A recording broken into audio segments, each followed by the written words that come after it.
ಸಿಂಹರಾಶಿಯವರೇ, ಜೀವನದ ಹಾದಿಯು ಕೇವಲ ಹೂವುಗಳಿಂದಲ್ಲ, ಬದಲಾಗಿ ಅನುಭವಗಳ ಮುಳ್ಳುಗಳು ಮತ್ತು ಬಿಸಿಲು ನೆರಳುಗಳಿಂದ ಹೆಣೆಯಲ್ಪಟ್ಟಿದೆ. ಸಮಯವು ಕೆಲವೊಮ್ಮೆ ರತ್ನಗಳ ಮಳೆಯನ್ನು ಸುರಿಸಿದರೆ, ಇನ್ನು ಕೆಲವೊಮ್ಮೆ ಪರೀಕ್ಷೆಗಳ ಚಂಡಮಾರುತವನ್ನೇ ತರುತ್ತದೆ. ಕಳೆದ ಕೆಲವು ವರ್ಷಗಳಲ್ಲಿ ಈ ಚಂಡಮಾರುತದ ಸಂಪೂರ್ಣ ಕ್ರೂರತೆಯನ್ನು, ಪೂರ್ಣ ಭಾರವನ್ನು ಮತ್ತು ಸಂಪೂರ್ಣ ಸತ್ಯವನ್ನು ಯಾವ ರಾಶಿಯಾದರೂ ಸಹಿಸಿದ್ದರೆ ಅದು ಸಿಂಹರಾಶಿ ಮಾತ್ರ. ಸಿಂಹರಾಶಿಯು ಪ್ರತಿಯೊಂದು ಆಘಾತವನ್ನು ಮೌನವಾಗಿ ತನ್ನೊಳಗೆ ಅಡಗಿಸಿಕೊಂಡಿದೆ.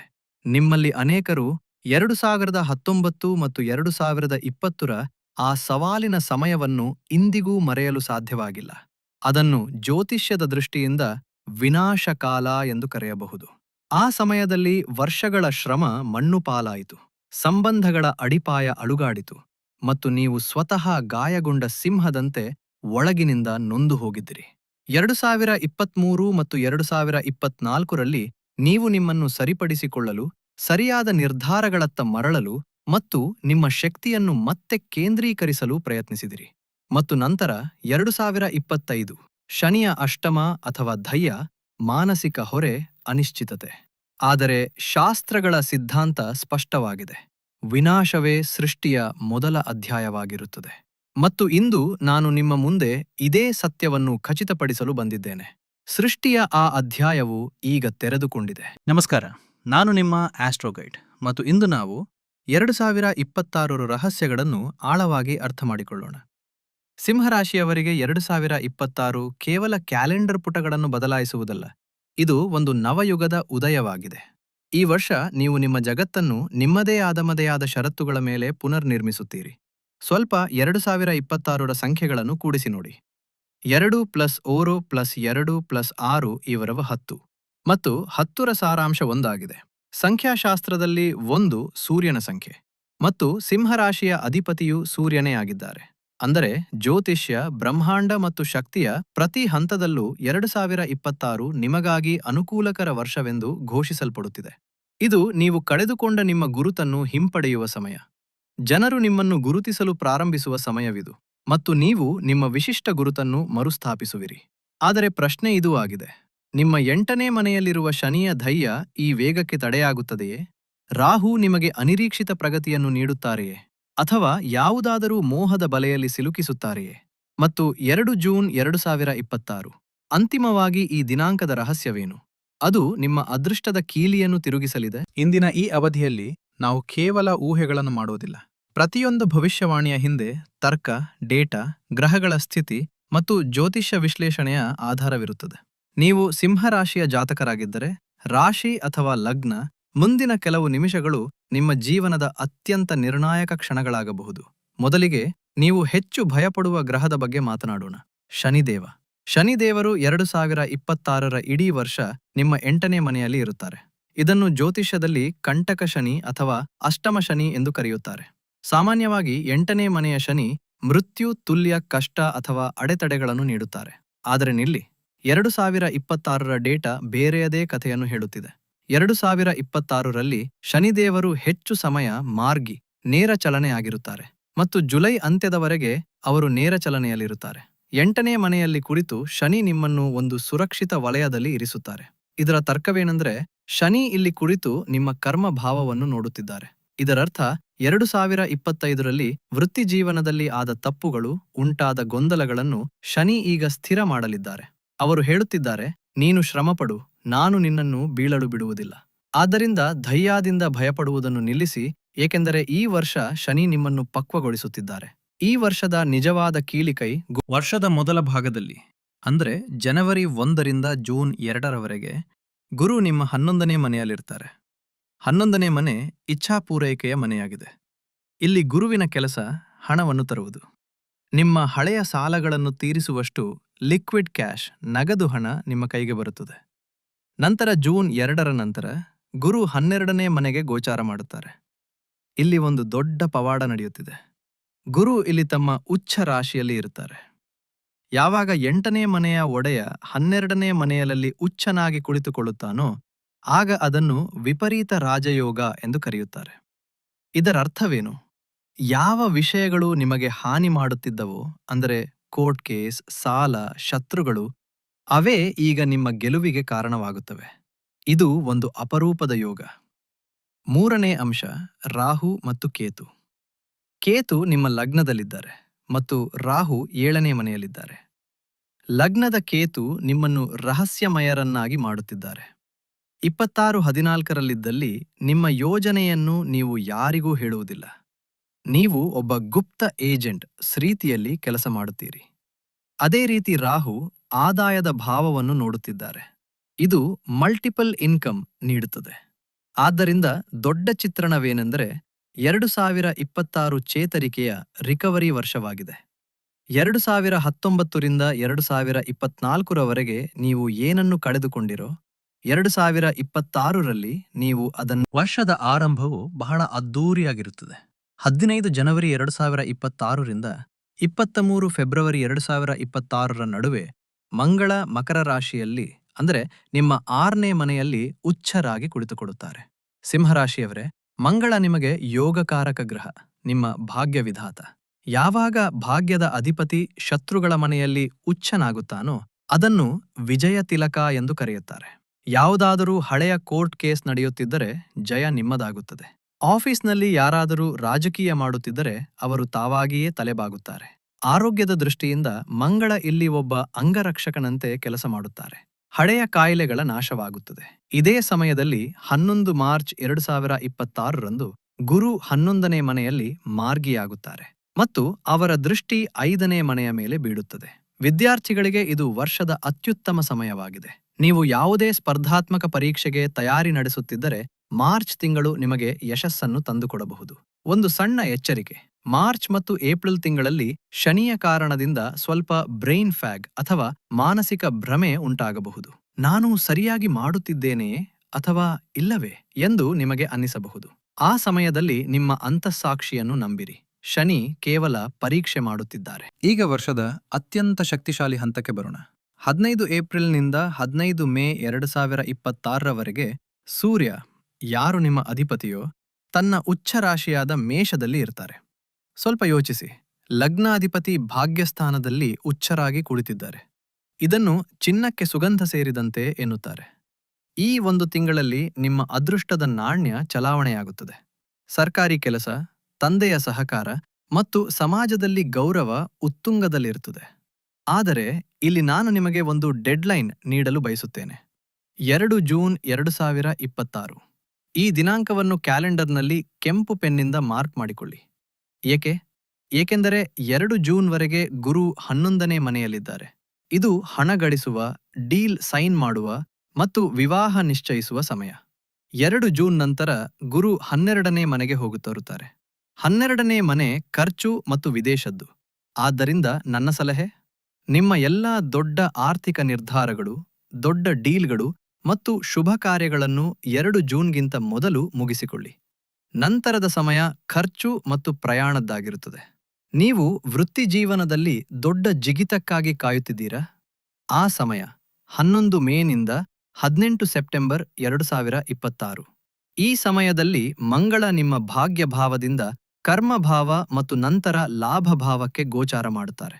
ಡೇಟಾ ಹೇಳುವಂತೆ ಈ ಸಮಯದಲ್ಲಿ ಜನರು ನಿಮ್ಮ ಸ್ಥಾನಮಾನಕ್ಕೆ ವಕ್ರಿ ಶನಿಯ ಅರ್ಥ ಸ್ಲೋ ಡೌನ್. ಜುಲೈ ನಂತರ ವೃತ್ತಿ ಜೀವನದಲ್ಲಿ ವಿಷಯಗಳು ಸ್ವಲ್ಪ ನಿಧಾನವಾಗಬಹುದು. ಪ್ರಾಯಶಃ ಪ್ರಮೋಷನ್ ಫೈಲ್ ಸ್ವಲ್ಪ ಸಿಕ್ಕಿ ಹಾಕಿಕೊಳ್ಳಬಹುದು. ಆದರೆ ಗಾಬರಿಯಾಗಬೇಡಿ. ವಕ್ರಿ ಶನಿ ಸಾಮಾನ್ಯವಾಗಿ ಹಳೆಯ ಬಾಕಿ ಉಳಿದ ಕೆಲಸಗಳನ್ನು ಪೂರ್ಣಗೊಳಿಸುತ್ತಾರೆ. ಷೇರು ಮಾರುಕಟ್ಟೆಯಲ್ಲಿ ಹೂಡಿಕೆ ಮಾಡುವವರಿಗೆ 27 ಜುಲೈ ನಂತರದ ಸಮಯ ಲಾಭದಾಯಕವಾಗಿರುತ್ತದೆ. ವರ್ಷದ ಅಂತ್ಯವು ಒಬ್ಬ ರಾಜನಂತೆಯೇ ಇರುತ್ತದೆ. 31 ಅಕ್ಟೋಬರ್ 2026ರ ನಂತರ ಗುರು ನಿಮ್ಮ ಲಗ್ನಕ್ಕೆ ಬರುತ್ತಾರೆ. ಯಾವಾಗ ದೇವಗುರು ಲಗ್ನಕ್ಕೆ ಬರುತ್ತಾರೋ ಆಗ ಅವರು ಧರ್ಮ ಧ್ವಜ ಯೋಗವನ್ನು ರಚಿಸುತ್ತಾರೆ. ಇದು ನಿಮ್ಮ ವ್ಯಕ್ತಿತ್ವವನ್ನು ಎಷ್ಟು ಆಕರ್ಷಕವಾಗಿಸುತ್ತದೆ ಎಂದರೆ ಜನರು ನಿಮ್ಮ ಸಲಹೆ ಪಡೆಯಲು ಬರುತ್ತಾರೆ. ಜೊತೆಗೆ ಆಗಸ್ಟ್ನಿಂದ ಡಿಸೆಂಬರ್ ನಡುವೆ ರಾಹು ಧನಿಷ್ಠಾ ನಕ್ಷತ್ರದಲ್ಲಿ ಇರುತ್ತಾರೆ. ಧನಿಷ್ಠಾ ನಕ್ಷತ್ರ ಮಂಗಳನದ್ದು. ಅವರು ಭೂಮಿಯ ಕಾರಕರು. ನೀವು ಕಳೆದ ಹಲವು ವರ್ಷಗಳಿಂದ ನಿಮ್ಮ ಸ್ವಂತ ಮನೆ ಖರೀದಿಸಲು ಸಾಧ್ಯವಾಗದಿದ್ದರೆ 2026ರ ಕೊನೆಯಲ್ಲಿ ನೀವು ನಿಮ್ಮ ಕನಸಿನ ಮನೆಯಲ್ಲಿ ಗೃಹಪ್ರವೇಶ ಮಾಡುತ್ತೀರಿ. ಈ ಭವಿಷ್ಯವಾಣಿ ಕಲ್ಲಿನ ಮೇಲಿನ ಗೆರೆಯಾಗಿದೆ. ಸಮಯದ ಚಕ್ರವನ್ನು ಅರ್ಥ ಮಾಡಿಕೊಂಡ ನಂತರ ಈಗ ನಿಮ್ಮ ಜೀವನದ ವಿವಿಧ ಆಯಾಮಗಳ ಬಗ್ಗೆ ಮಾತನಾಡೋಣ. ಯಾವ ಕ್ಷೇತ್ರದಲ್ಲಿ ಏನು ಸಿಗಲಿದೆ? ಮೊದಲಿಗೆ ಧನ ಮತ್ತು ಹಣಕಾಸಿನ ಬಗ್ಗೆ ಮಾತನಾಡೋಣ. ಸಿಂಹರಾಶಿಯವರಿಗೆ 2026ರಲ್ಲಿ ಹಣದ ಸಿದ್ಧಾಂತವು ಸಂಪೂರ್ಣವಾಗಿ ಹಿಟ್ಟಿನ ಗಿರಣಿಯಂತಿದೆ. ಸಿದ್ಧಾಂತವೇನೆಂದರೆ, ಗಿರಣಿಯಲ್ಲಿ ಎಷ್ಟು ಧಾನ್ಯ ಹಾಕುತ್ತೀರೋ ಅಷ್ಟೇ ಹಿಟ್ಟು ಬರುತ್ತದೆ. ಅಂದರೆ 2026ರಲ್ಲಿ ಲಾಟ್ರಿ ಅದೃಷ್ಟವಿಲ್ಲ, ಬದಲಾಗಿ ಶ್ರಮದ ಅದೃಷ್ಟವಿದೆ. ಜೂನ್ 2ರವರೆಗೆ 11ನೆಯ ಮನೆಯ ಗುರು ನಿಮಗೆ ಎಷ್ಟು ಹಣ ನೀಡುತ್ತಾರೆಂದರೆ, ನೀವು ಲಿಕ್ವಿಡ್ ಕ್ಯಾಶ್ನಲ್ಲಿ ಆಟವಾಡುತ್ತೀರಿ. ಈ ವರ್ಷ ನಿಮ್ಮ ಮುಖ್ಯ ಗುರಿ ಸಾಲ ಮುಕ್ತ ಆಗುವುದಾಗಿರಬೇಕು. ಗುರು 11ನೇ ಮನೆಯಿಂದ 5ನೇ ಮನೆಯನ್ನು ನೋಡುತ್ತಿದ್ದಾರೆ ಮತ್ತು 8ನೇ ಮನೆಯ ಅಧಿಪತಿಯಾಗಿದ್ದಾರೆ. ಇದು ನಿಮಗೆ ಹಳೆಯ ಸಾಲಗಳನ್ನು ತೀರಿಸುವ ಅವಕಾಶ ಸಿಗುತ್ತದೆ ಎಂಬುದರ ಸ್ಪಷ್ಟ ಸೂಚನೆಯಾಗಿದೆ. ಈ ಹಣವನ್ನು ಮೋಜುಮಸ್ತಿಯಲ್ಲಿ ಉಡಾಯಿಸಬೇಡಿ, ಮೊದಲು ನಿಮ್ಮ ಸಾಲಗಳನ್ನು ತೀರಿಸಿ. ಜೂನ್ 2ರ ನಂತರದ ವಿಪರೀತ ರಾಜಯೋಗ ನಿಮ್ಮನ್ನು ಕಾನೂನು ಬಂಧನಗಳಿಂದ ಮತ್ತು ಹಳೆಯ ಸಾಲಗಳಿಂದ ಶಾಶ್ವತವಾಗಿ ಮುಕ್ತಗೊಳಿಸುತ್ತದೆ. ವೃತ್ತಿಜೀವನಕ್ಕಾಗಿ 27 ಜುಲೈ ದಿನಾಂಕ ಬೋರ್ಡ್ ಮೇಲೆ ಬರೆಯಲ್ಪಟ್ಟಿದೆ. Records will break. ಶನಿ 8ನೇ ಮನೆಯಲ್ಲಿದ್ದಾರೆ ಮತ್ತು 10ನೇ ಮನೆಯನ್ನು ನೋಡುತ್ತಿದ್ದಾರೆ. ಯಾರು 2025ರಲ್ಲಿ ಕೆಲಸದ ಬಗ್ಗೆ ಅನಿಶ್ಚಿತತೆ ಹೊಂದಿದ್ದರೋ ಅವರಿಗೆ 2026ರಲ್ಲಿ ಶಾಶ್ವತತೆ ಸಿಗುತ್ತದೆ. ಕಾನೂನು ಅಡೆತಡೆಗಳು ದೂರವಾಗುತ್ತವೆ. ಕೇತು ಲಗ್ನದಲ್ಲಿದ್ದಾರೆ. ಇದರರ್ಥ ನಿಮ್ಮ ವ್ಯಾಪಾರ ತಂತ್ರ ಬಹಳ ರಹಸ್ಯ ಮತ್ತು ಚುರುಕಾಗಿರುತ್ತದೆ. ನಿಮ್ಮ ಸ್ಪರ್ಧಿಗಳಿಗೆ ನಿಮ್ಮ ನಡೆಯ ಸುಳಿವು ಕೂಡ ಆದರೆ ಇಲ್ಲಿ ಒಂದು ಗಂಭೀರ ಎಚ್ಚರಿಕೆ ಇದೆ. ರಾಹು 7ನೇ ಮನೆಯಲ್ಲಿ ಕುಳಿತಿದ್ದಾರೆ. ರಾಹು ಹೊಗೆ, ರಾಹು ಮೋಸ್. ಡೇಟಾ ಸೆಟ್ನಲ್ಲಿ ಒಂದು ನಿರ್ದಿಷ್ಟ ಎಚ್ಚರಿಕೆ ಇದೆ. 2026ರಲ್ಲಿ ನಿಮಗೆ ಎಂತಹ ಜನರು ಸಿಗಬಹುದು ಎಂದರೆ, ಅವರು ತಮ್ಮ ಸಂಗಾತಿಯಿಂದ ದೂರವಾಗಿದ್ದೇವೆ ಎಂದು ಹೇಳುತ್ತಾರೆ, ಆದರೆ ಅವರ ವಿಚ್ಛೇದನವಾಗಿರುವುದಿಲ್ಲ. ಎಚ್ಚರದಿಂದಿರಿ, ಅಂತಹ ಯಾವುದೇ ಸಂಬಂಧದಲ್ಲಿ ಬೀಳಬೇಡಿ. ನೀವು ಒಂದು ಬಳಸಿದ ವಸ್ತುವಿನಂತೆ ಭಾವಿಸುವಿರಿ. ರಾಹು ನಿಮ್ಮನ್ನು ಭ್ರಮೆಯಲ್ಲಿ ಹಾಕಿ ಸಿಲುಕಿಸಬಹುದು. 21,009ರಿಂದ 21,020ರವರೆಗೆ ನಿಮಗೆ ಉಂಟಾದ ಭಾವನಾತ್ಮಕ ಪೆಟ್ಟನ್ನು ನೆನಪಿಸಿಕೊಳ್ಳಿ ಮತ್ತು ಭಾವನೆಗಳಲ್ಲಿ ಹರಿದು ತಪ್ಪು ನಿರ್ಧಾರ ತೆಗೆದುಕೊಳ್ಳಬೇಡಿ. ಈಗ ನಾನು ವಿಶೇಷವಾಗಿ ಮನೆಯನ್ನು ನಿಭಾಯಿಸುವ ನನ್ನ ತಾಯಂದಿರು ಮತ್ತು ಸಹೋದರಿಯರಾದ ಗೃಹಿಣಿಯರ ಹೌಸ್ ವೈಫ್ಸ್ ಜೊತೆ ಮಾತನಾಡಲು ಬಯಸುತ್ತೇನೆ. ಸಾಮಾನ್ಯವಾಗಿ ನಿಮ್ಮ ಎಲ್ಲರ ಜಾತಕ ನೋಡಲಾಗುತ್ತದೆ, ಆದರೆ ನಿಮ್ಮ ಬಗ್ಗೆ ಪ್ರತ್ಯೇಕವಾಗಿ ಮಾತನಾಡಲಾಗುವುದಿಲ್ಲ.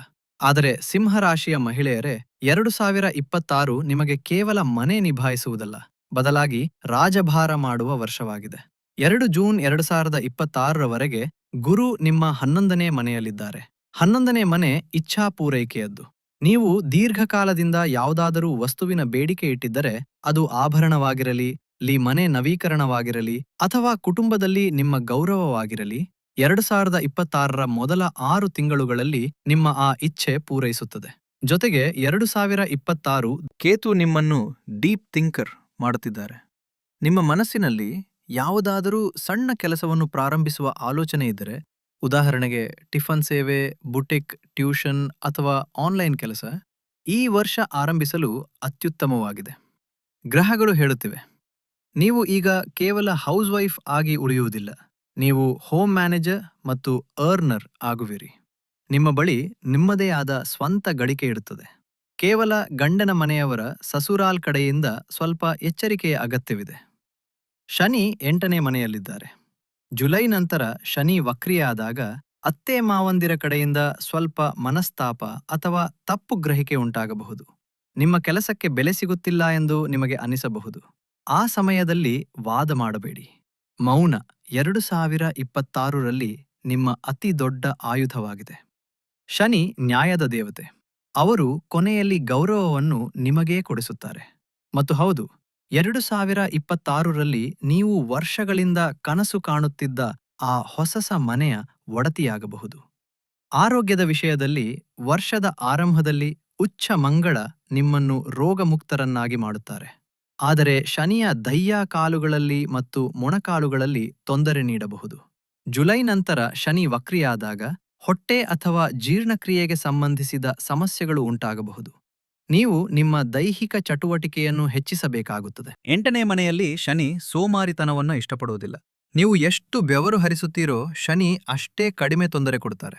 ಯಾರು ವಿದೇಶಕ್ಕೆ ಹೋಗಲು ಬಯಸುತ್ತಾರೋ ಅವರಿಗೆ 2 ಜೂನ್ 2026ರ ನಂತರದ ಸಮಯ ವರದಾನವಾಗಿದೆ. ಗುರು 12ನೇ ಮನೆಯಲ್ಲಿ ಉಚ್ಚರಾಗಿರುತ್ತಾರೆ.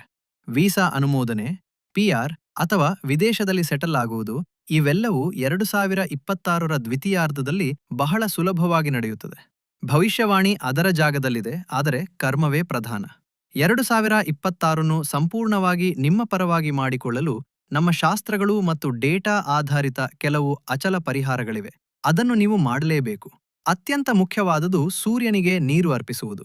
2026ರ ಮೂಲಾಂಕ 1 ಆಗಿರುವುದರಿಂದ ಮತ್ತು ನೀವು ಸಿಂಹರಾಶಿಯವರಾಗಿರುವುದರಿಂದ ಪ್ರತಿದಿನ ಬೆಳಿಗ್ಗೆ ತಾಮ್ರದ ಪಾತ್ರೆಯಿಂದ ಸೂರ್ಯನಿಗೆ ನೀರು ಅರ್ಘ್ಯ ಅರ್ಪಿಸಿ ಮತ್ತು ಓಂ ಘೃಣೀ ಸೂರ್ಯಾಯ ನಮಃ ಮಂತ್ರವನ್ನು ಜಪಿಸಿ. ಇದು ನಿಮ್ಮ ಆತ್ಮವಿಶ್ವಾಸ ಮತ್ತು ಸರ್ಕಾರಿ ಲಾಭಕ್ಕಾಗಿ ಕಡ್ಡಾಯವಾಗಿದೆ. ಶನಿಯ ದಯ್ಯ ಪರಿಹಾರಕ್ಕಾಗಿ ಪ್ರತಿ ಶನಿವಾರ ಹನುಮಾನ್ ಚಾಲೀಸ ಅಥವಾ ಬಜರಂಗ್ ಬಾಣ್ ಪಠಿಸಿ. ಸಾಧ್ಯವಾದರೆ ಛಾಯಾಪಾತ್ರೆ, ಎಣ್ಣೆಯಲ್ಲಿ ಮುಖ ನೋಡಿ ದಾನ ಮಾಡುವುದು ದಾನ ಮಾಡಿ. ಧನ ಪ್ರವಾಹವನ್ನು ಕಾಪಾಡಿಕೊಳ್ಳಲು ನಿಮ್ಮ ಮಣಿಕಟ್ಟಿನ ಮೇಲೆ ಯಾವಾಗಲೂ ಒಂದು ಹಳದಿ ದಾರವನ್ನು ಕಟ್ಟಿಕೊಳ್ಳಿ. ಇದು ಗುರುಗ್ರಹಕ್ಕೆ ಬಲ ನೀಡುತ್ತದೆ. ಮಾನಸಿಕ ಭ್ರಮೆ ಮತ್ತು ತಪ್ಪು ನಿರ್ಧಾರಗಳಿಂದ ಮತ್ತು ಒಂದು ವಿಶೇಷ ಮಾನಸಿಕ ಪರಿಹಾರ, ಕಂಪನಿ ಚೇಂಜಸ್ ಎವ್ರಿಥಿಂಗ್. 2026ರಲ್ಲಿ ನೀವು ಎಲ್ಲೋ ಸಿಕ್ಕಿ ಹಾಕಿಕೊಂಡಿದ್ದೀರಿ, ಪ್ರಗತಿಯಾಗುತ್ತಿಲ್ಲ ಎಂದು ನಿಮಗೆ ಅನ್ನಿಸಿದರೆ ನಿಮ್ಮ ಸಂಗತವನ್ನು ಬದಲಾಯಿಸಿ. ನಿಮಗಿಂತ ಹೆಚ್ಚು ಯಶಸ್ವಿಯಾಗಿರುವ ಜನರೊಂದಿಗೆ ಬೆರೆಯಲು ಪ್ರಾರಂಭಿಸಿ. ಈ ವರ್ಷ ನೆಟ್ವರ್ಕಿಂಗ್ ವರ್ಷ ಆಗಿದೆ. ನಿಮ್ಮನ್ನು ನೆರವಾಗಲು ನಾನು ಒಂದು ಆಸೆ ಇಟ್ಟಿದ್ದೇನೆ. ಟ್ವರ್ಕಿಂಗ್ ವರ್ಷವಾಗಿದೆ, ಏಕಾಂಗಿಯಾಗಿ ಇರುವುದಲ್ಲ. ಎಚ್ಚರಿಕೆಯಾಗಿ, ಜುಲೈನಿಂದ ನವೆಂಬರ್ ನಡುವೆ ವಕ್ರಿ ಶನಿಯ ದೃಷ್ಟಿವಾಣಿ ಭಾವದ ಮೇಲಿರುತ್ತದೆ. ಆದ್ದರಿಂದ ಕುಟುಂಬದಲ್ಲಿ ಕಕಟುವಾಗಿ ಮಾತನಾಡುವುದನ್ನು ತಪ್ಪಿಸಿ. ರಾಹುವಿನ ಪ್ರಭಾವಕ್ಕೆ ಒಳಗಾಗಿ ಶಾರ್ಟ್ಕಟ್ ಮೂಲಕ ಹಣಗಳು ಪ್ರಯತ್ನಿಸಬೇಡಿ. ಗಣಗಳಿಸಲು ಪ್ರಯತ್ನಿಸಬೇಡಿ. ಶನಿ 8ನೇ ಮನೆಯಲ್ಲಿ ಕುಳಿತು ಎಲ್ಲವನ್ನೂ ನೋಡುತ್ತಿದ್ದಾರೆ. ಮತ್ತು ಯಾವುದೇ ಮಾಂತ್ರಿಕ ಅಥವಾ ನಕಲಿ ಬಾಬಾಗಳ ಚಕ್ರವ್ಯೂಹದಲ್ಲಿ ಬೀಳಬೇಡಿ. ಹಾಗಾದರೆ ಸ್ನೇಹಿತರೆ, ಇದಾಗಿತ್ತು ಸಿಂಹರಾಶಿಯ 2026ರ ಸಂಪೂರ್ಣ ಲೆಕ್ಕಾಚಾರ. ನಾನು ಈ ಪೂರ್ತಿ ವಿಶ್ಲೇಷಣೆಯನ್ನು ಒಂದೇ ಸಾಲಿನಲ್ಲಿ ಹೇಳುವುದಾದರೆ ಅದು ಇದೆ. 2026 ಆ ವರ್ಷವಾಗಿದೆ, ಯಾವಾಗ ನೀವು ನಿಮ್ಮ ಕಳೆದುಹೋದ ಸಾಮ್ರಾಜ್ಯವನ್ನು ಮರಳಿ ಪಡೆಯುವಿರಿ. ಹೌದು, ಶನಿಯ ದಯ್ಯ ಇದೆ, ಆದರೆ ಅದು ನಿಮ್ಮನ್ನು ಸೇಫ್ಟಿ ಝೋನ್ನಲ್ಲಿ ಇರಿಸುತ್ತಿದೆ. ಹೌದು, ರಾಹುವಿನ ಭ್ರಮೆ ಇದೆ, ಆದರೆ ಕೇತುವಿನ ಬುದ್ಧಿವಂತಿಕೆ ಕೂಡ ನಿಮ್ಮ ಬಳಿ ಇದೆ. ಮತ್ತು ಎಲ್ಲಕ್ಕಿಂತ ದೊಡ್ಡ ವಿಷಯ, ದೇವಗುರು ಬೃಹಸ್ಪತಿ ಮತ್ತು ನಿಮ್ಮ ಅಧಿಪತಿ ಸೂರ್ಯದೇವರು ಇಬ್ಬರೂ ನಿಮ್ಮ ಪರವಾಗಿದ್ದಾರೆ. ನೀವು ಕೇವಲ 2 ಕೆಲಸಗಳನ್ನು ಮಾಡಬೇಕು. ಮೊದಲನೇದು, 2 ಜೂನ್ 2026ರ ಡೆಡ್ಲೈನ್ ಗಿಂತ ಮೊದಲು ನಿಮ್ಮ ಗುರಿಗಳನ್ನು ಪೂರೈಸಿ. ಮತ್ತು ಎರಡನೆಯದು, ನಿಮ್ಮ ಉದ್ದೇಶ ಶುದ್ಧವಾಗಿರಲಿ ಮತ್ತು ಶ್ರಮದಲ್ಲಿ ಯಾವುದೇ ಕೊರತೆ ಮಾಡಬೇಡಿ. ಉಳಿದಂತೆ 27 ಜುಲೈ ನಂತರ ಶನಿ ವಕ್ರಿಯಾದಾಗ ಜಗತ್ತು ಬದಲಾಗಿದೆ ಎಂದು ನೀವೇ ಅನುಭವಿಸುವಿರಿ. ನೀವು ಒಬ್ಬ ಸರ್ವೈವರ್, ಬದುಕುಳಿದವನೂ ಅಲ್ಲ, ಬದಲಾಗಿ ಒಬ್ಬ ಕಿಂಗ್ ನಂತೆ ಹೊರಹೊಮ್ಮುವಿರಿ. ಗಾಬರಿಯಾಗಬೇಡಿ, ನೀವು ಸಿಂಹ. ಮತ್ತು ಕಾಡಿನ ರಾಜ ಎಂದಿಗೂ ಪರಿಸ್ಥಿತಿಗಳ ಗುಲಾಮನಾಗುವುದಿಲ್ಲ. ಅವನು ಪರಿಸ್ಥಿತಿಗಳನ್ನು ತಾನೇ ಸೃಷ್ಟಿಸುತ್ತಾನೆ. 2026 ನಿಮಗಾಗಿ ಕಾಯುತ್ತಿದೆ. ಈ ವಿಸ್ತೃತ ವಿಶ್ಲೇಷಣೆ ನಿಮಗೆ ಜೀವನದಲ್ಲಿ ಸರಿಯಾದ ದಿಕ್ಕನ್ನು ನೀಡುತ್ತದೆ ಎಂದು ಭಾವಿಸುತ್ತೇನೆ. ನಿಮಗೆ ಈ ವಿಡಿಯೋ ಇಷ್ಟವಾಗಿದ್ದರೆ ಲೈಕ್ ಮಾಡಲು ಮರೆಯದಿರಿ. ನಿಮ್ಮ ಒಂದು ಲೈಕ್ ನಮಗೆ ತುಂಬಾ ಪ್ರೇರಣೆ ನೀಡುತ್ತದೆ. ಕಾಮೆಂಟ್ ಬಾಕ್ಸ್ನಲ್ಲಿ ನಿಮ್ಮ ಇಷ್ಟ ದೇವರ ಹೆಸರು ಅಥವಾ ಜೈ ಸೂರ್ಯದೇವ್ ಅಥವಾ ಹರ್ ಹರ್ ಮಹಾದೇವ್ ಎಂದು ಖಂಡಿತ ಬರೆಯಿರಿ. ಇದರಿಂದ ಒಂದು ಸಕಾರಾತ್ಮಕ ಶಕ್ತಿಯ ಸಂಚಾರವಾಗಲಿ. ಈ ಚಾನೆಲ್ ಅನ್ನು ಸಬ್ಸ್ಕ್ರೈಬ್ ಮಾಡಿ, ಏಕೆಂದರೆ ನಾವು ಪ್ರತಿ ತಿಂಗಳು ನಿಮಗಾಗಿ ಇಂತಹದೇ ನಿಖರವಾದ ಮಾರ್ಗದರ್ಶಿಗಳನ್ನು ತರುತ್ತಿರುತ್ತೇವೆ. ಮುಂದಿನ ವಿಡಿಯೋವರೆಗೆ ನಿಮ್ಮ ಮತ್ತು ನಿಮ್ಮ ಕುಟುಂಬದ ಕಾಳಜಿ ವಹಿಸಿ. ಶುಭಂ ಭವತು, ಕಲ್ಯಾಣವಾಗಲಿ. ಹರ್ ಹರ್ ಮಹಾದೇವ್.